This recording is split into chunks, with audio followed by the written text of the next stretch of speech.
Peace be upon you, Assalamu alaikum, and welcome again, our dear students. We continue together always our series of lessons for the written expression course of second year Lamdjed level, and we continue also with our first lesson, which is fragments, sentence errors. Number one, we dealt last time with fragments or fragmented sentences. Good. Now, after seeing some cases of the fragmented sentence, today we'll try to have a comprehensive view, right, about the major types of fragments. Major types of fragments at the level of the English sentence. So, number one, we said the major type or the widely common mistake among students when writing fragment is when they consider a subordinate clause as an independent clause. So, number one, any dependent clause which starts with a condition of subordination is a fragment, and it should be corrected. Clear? It should be corrected. So, when I say subordinate clause, it means it starts with one of the conjunction of subordination, like because, as, since, though, although, so that, in order that, if, unless, providing that, as long as, also, after, before, as soon as, until, till, and so on and so forth. Clear? So all these, when they come at the beginning of a group of words, right, they form to me a dependent clause. Of course, this group contains subject and verb. Subject and verb. Example, so I have if he gets a good mark and full stop. So here, it's a fragment. It must be completed, right? So here, I should add, write extra words to correct this fragment, and I write, if he gets a good mark, comma, he will be rewarded by his parents. By his parents. Or, for example, if I find in a sentence, he will be rewarded by his parents, full stop, if he gets a good mark. So here, we said before that if he gets a good mark, it can never stand alone, because it is a clause which starts with conjunction of subordination, of condition if. So, it must always be joined to the independent clause. And we remove full stop, clear, and capital letter, and we write his parents, or he will be rewarded by his parents, if he gets a good mark. Clear? Good mark. This is the first case of fragment, which is the subordinate clause that starts with the subordinate conjunction. Number two, also, the case of relative clauses. These also are dependent clauses which contain verb and subject, but they start with relative pronoun like who, whom, whose, which, and that, right? Or relative adverb like when and where. When and where. So here also, when we find them alone, they are fragments, and we should add to them extra words to correct them. For example, I have which I bought last year. Which I bought last year. So here, which I last year can never be an independent clause. It's only a fragment. Only a fragment.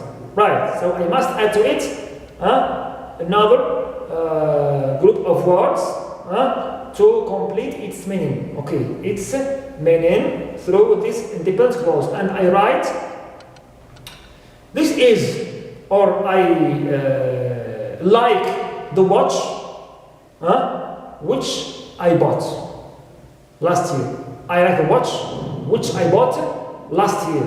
Which I bought last year. So here, as you see, I like the watch is the independent clause. Which I bought last year is dependent. Right now, there is no fragment because it is joined to the main clause. But in case you find, I like the watch, full stop, which I bought last year, here also, which I bought last year is a fragment. It must be corrected by what? Incorporating it to the independent clause, we remove full stop and a capital letter, and we write, okay, which as a common word with lowercase form.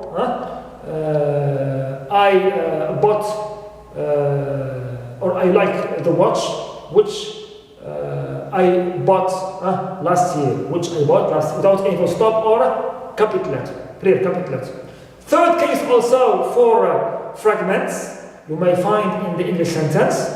Mistakes students should avoid, should shun when they write. When also a group of, or a clause, a dependent clause, starts with what? A conjunction of coordination. One of the fanboys. Clear? One of the fanboys. Alright. For example, we can write here, they prefer McDonald's, means restaurant, full stop, and go there often. Full stop, capitalized A, and go there often. So here, and go there often. So here, it is a fragment. Fragment. Why?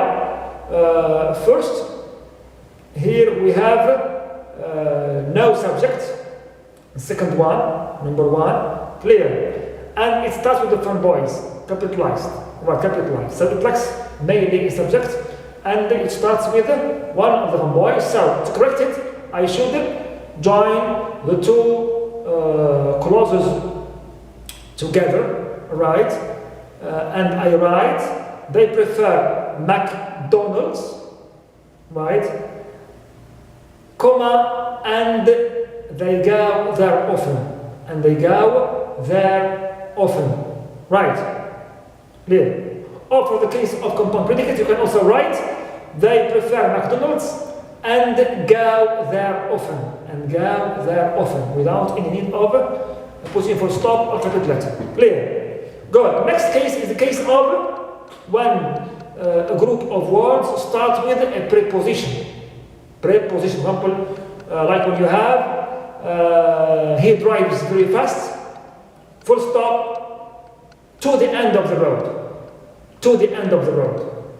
To the end of the road. Here I will simply remove full stop and we join, write the two parts together, okay, and we write, he drives very fast to the end of the road. So here we correct the fragment by joining it, incorporating it into the main clause of this sentence, okay, in the main clause of the sentence. Good.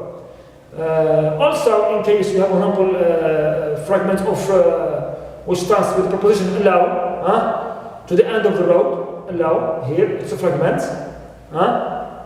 You can add to it some words to make it a correct and complete sentence. For example, I can write, I can drive to the end of the road.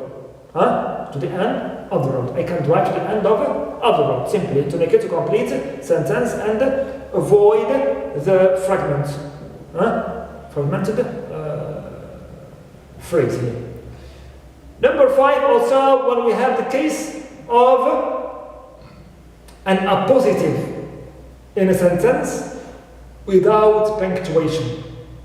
Without punctuation. You know that appositive is a group of words, right?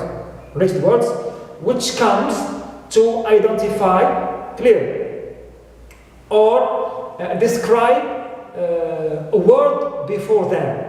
Before them. Now, in English, usually we separate them by a comma. Right? If the appositive is at the end, or two commas if the appositive is in the middle. Example, I like Bill Gates, the man who founded Microsoft. Who is Bill Gates? the man who founded Microsoft. So the man who founded Microsoft is an appositive, and without a comma before it, right, is going to be a fragment. That's why we correct it by putting a comma, okay, directly after the word it identifies or it describes. Clear? So, I like Bill Gates, comma, the man who founded Microsoft. Right, Microsoft. Or second case, if it's in the middle, also we write Bill Gates, the man who found Microsoft, is a businessman. So in this case, without commas, the man who found Microsoft is an appositive, and it is a fragment. It's a fragment in English, in grammar. It is considered a fragment. We correct it by separate it from the rest of the sentence by two commas, one before it, the other after it, and we write Bill Gates, the man who found Microsoft, is Bill Gates, comma, the man who found Microsoft, comma, is a businessman. Businessman. Clear? Businessman. Good. Next case also for the fragmented sentence in English, you may find also when we have the case of sometimes compound predicate, and the second verb in the predicate is separated by a full stop from the first clause. For example, I write he played well, right, and tried to win the match. He played well and tried to win the match. Clear? If I find full stop before and the try, and the try to win the match, here it is fragment. So here in this case, I must unite the two verbs with the same compound predicate and write simply he played the match and tried to win the match. Clear? Right. Good. Also, we have another case for the fragments in the English sentence. We should avoid. Sometimes we have two groups of words which are separated, but to join them we need extra words. Extra words. Clear? Extra words, because they can't express a complete idea together. For example, when we say we couldn't make our way, full stop, the icy roads and hazardous weather. We couldn't make our way, full stop. The first one obviously is independent, complete. The icy roads and hazardous weather. So here, to correct this fragment, to correct it, I should relate the second part to the first part by adding extra words. Here I can use because of, and I say we couldn't make our way because of the icy roads and hazardous weather. Like this, I have got rid of my fragment by joining it to the independent clause thanks to the words I have added as linking words between the two parts of the sentence. So this is the end of our second part about lesson of sentence errors and fragments in particular, which is about the major and the other types of fragments we highlighted with you today. Thank you so much, and see you inshallah in the third part about fragments and how to avoid them and correct them when you write. Thank you.